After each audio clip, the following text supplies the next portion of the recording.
नमस्कार मित्रों, लग्नों के क्रम में आज मकर लग्न पर आपके सामने मैं अपनी व्याख्या रख रहा हूँ। कालपुरुष की कुंडली में यह दशम भाव की राशि है और दक्षिण दिशा की अधिपति है। पूर्वी क्षितिज पर जब तारा मंडल उदय होता है तो उसमें एक मकर यानी बकरी जैसी आकृति, सिंह वाली बकरी जैसी आकृति उदय होती है, इसीलिए इसको मकर राशि कहा गया है। मकर लग्न में शुक्र और बुध की भूमिका बहुत महत्वपूर्ण होती है। शुक्र इसमें परम योग कारक होते हैं और बुध भाग्य के कारक होते हैं, भाग्य विधाता होते हैं। इस लग्न के जातकों के लिए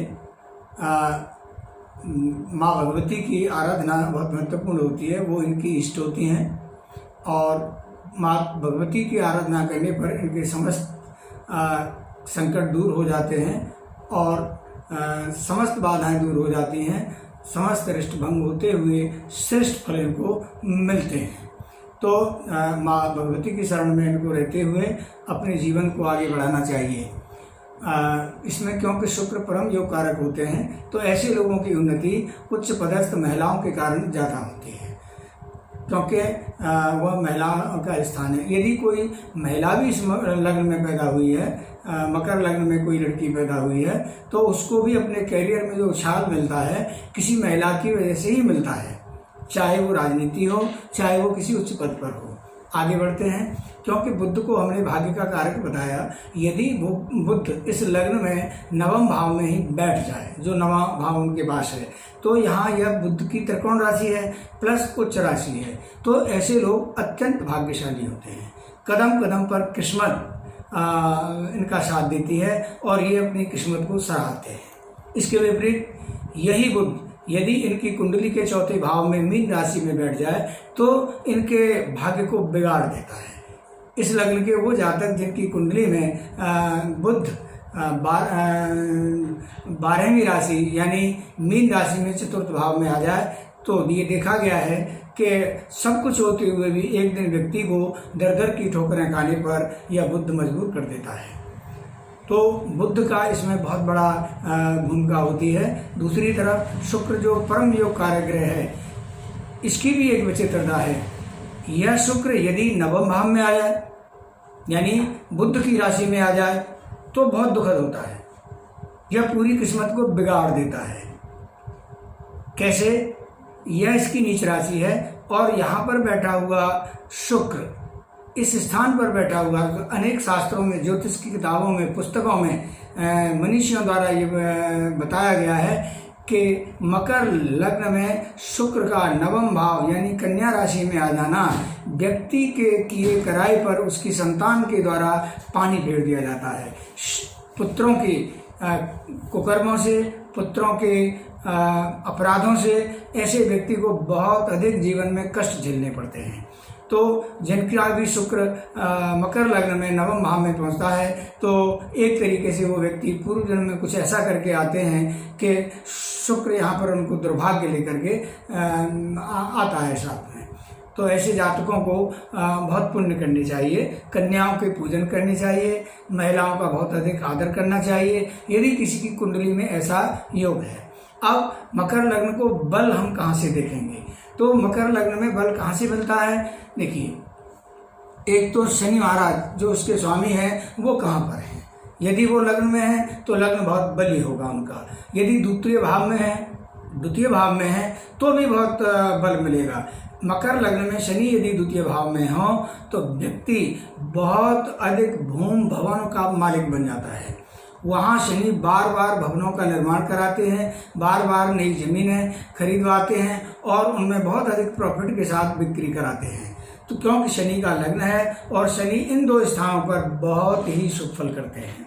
इस लग्न में सबसे बड़ी बात जो आती है निकल करके वो ये आती है कि बृहस्पति अकारक ग्रह होता है, लेकिन एक खूबी है, बृहस्पति इस लग्न में जितना कमजोर होगा जातक को उतने ही अच्छे फल देगा।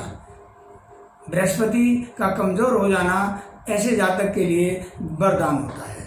जहाँ तक आती है कैरियर की बात, तो इस क्षेत्र के लोग फैशन डिजाइनिंग, चित्रकला, आर्टिस्ट और गायन इस क्षेत्र में ज़्यादा होते हैं, और फिल्म एक्टर भी इसी लग्न में ज़्यादा पैदा होते हैं।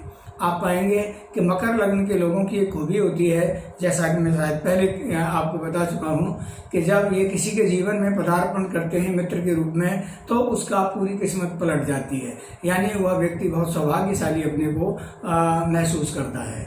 तो मकर लग्न एक सौम्य और अच्छा लग्न है, और इस लग्न का किसी से बैर नहीं होता है, और यह धर्म कर्म करने में इस लग्न के लोग बहुत रुचि रखते हैं और किसी का कोई ऐब नहीं करते। हाँ, शनि का लग्न होने के कारण ये लोग बुजुर्ग महिलाओं का स्वतः ही बहुत सम्मान करते हैं। इस लग्न के लोगों को नीलम सबसे श्रेष्ठ फल देता है, या हीरा सबसे श्रेष्ठ फल देता है, लेकिन इन दोनों ही रत्नों को बगैर कुंडली के विश्लेषण के किसी भी कीमत पर धारण नहीं करना चाहिए।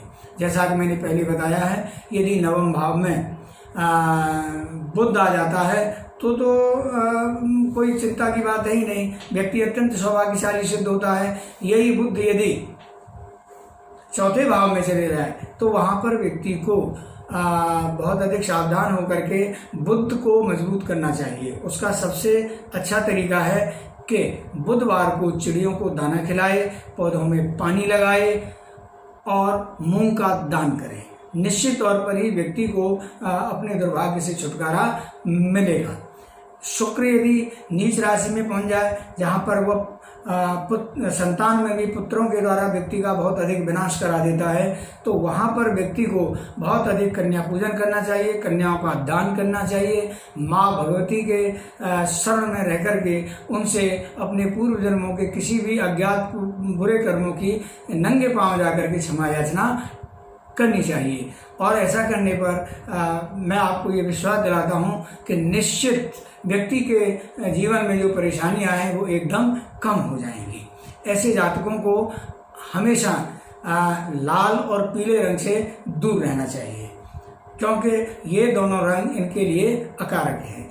और लग्न के बल को, किसी भी लग्न के बल को तलाशने के लिए हमें दो बातों पर बहुत ध्यान देना चाहिए। नंबर 1, लग्नेश किस स्थिति में है। नंबर 2, यदि किसी भी लग्न पर लागू होता है, मेष से लेकर के 12वें लग्न मीन तक, लग्न के बल को देखने के लिए सभी विद्वानों को, सभी जातकों को इस बात पर ध्यान देना चाहिए कि लग्न के सापेक्ष सूर्य, चंद्र और मंगल की स्थिति कहाँ है, कितनी मजबूत है।